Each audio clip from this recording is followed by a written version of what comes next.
బ్లాగ్లో చెప్పినట్టుగా surprise reveal చేసే ముందే మీకు తెలిసిపోయి ఉంటుంది, ఎందుకంటే నా థంబ్నెయిల్ చూశారు కాబట్టి. కావ్యాంష్కి అయితే ఈ ఇయర్ బిగ్ సర్ప్రైజే ఇవ్వాలని నేను మా వారు చాలా ప్లాన్ చేసి మరి 10 days బిఫోరే దీని గురించి అన్నీ ఎంక్వైరీ చేయడం జరిగింది, టికెట్స్ బుక్ చేయడం జరిగింది.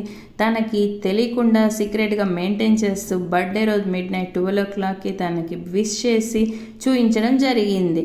అప్పుడు వండర్లా వెళ్తున్నామని కావ్యాంష్కి తెలిసిపోయింది. సో నెక్స్ట్ డే మేము వెళ్ళిపోవడం జరిగింది. ఇది ఎంట్రన్స్. లోపలికి వెళ్ళిన తర్వాత అక్కడ కార్ పార్కింగ్ చేసుకున్నాము. ఆ తర్వాత మేము లోపలికి ఎంటర్ అయ్యాం. ఎంటర్ అయిన తర్వాత మా లగేజ్లన్నీ లాక్ రూమ్లో పెట్టేసి లోపలికి వెళ్ళాము. అక్కడ చాలా ఫీల్ గుడ్గా చాలా బాగా అనిపించింది. అన్నీ చూస్తూ కొన్ని పిక్స్ తీసుకోవడం జరిగింది. ఇది ఫస్ట్ టైం వెళ్ళే వాళ్ళకైతే కొంచెం యూస్ఫుల్ వీడియోనే అనుకోవాలి.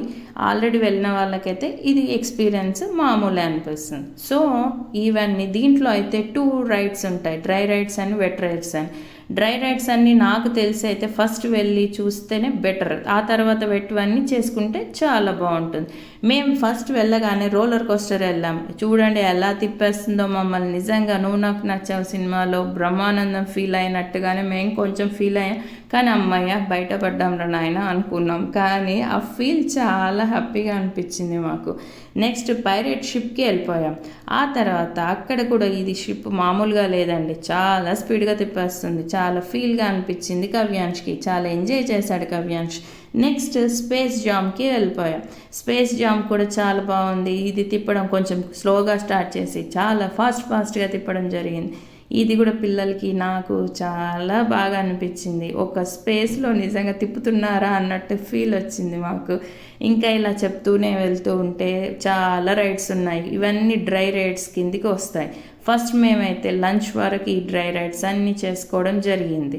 ఇంకా బెటర్గా చెప్పాలి అంటే ఇక్కడ చాలా అద్భుతం కాదు వండర్ అనే చెప్పాలి. ఒక ఫీల్ మనం ఒక స్పేస్లోకి ఎప్పుడైనా వెళ్తామా అనేది ఉందో లేదో తెలియదు, కానీ మనం ఆ ఫీల్ని ఎంజాయ్ చేయాలంటే ఇక్కడ గ్లోబల్ స్పేస్ ఆర్గనైజేషన్ అంటూ ఒకటి ఉంటుంది.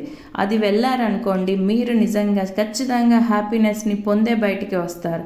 ఎందుకంటే అక్కడ చాలా బాగుంటుంది. స్పేస్లోకి వెళ్ళినట్టుగా మనం ఆ ఫీల్ని ఎంజాయ్ చేసినట్టుగా కావ్యాంష్కి, పిల్లలకి, నాకు, మా వారికి ఎంత హ్యాపీనెస్.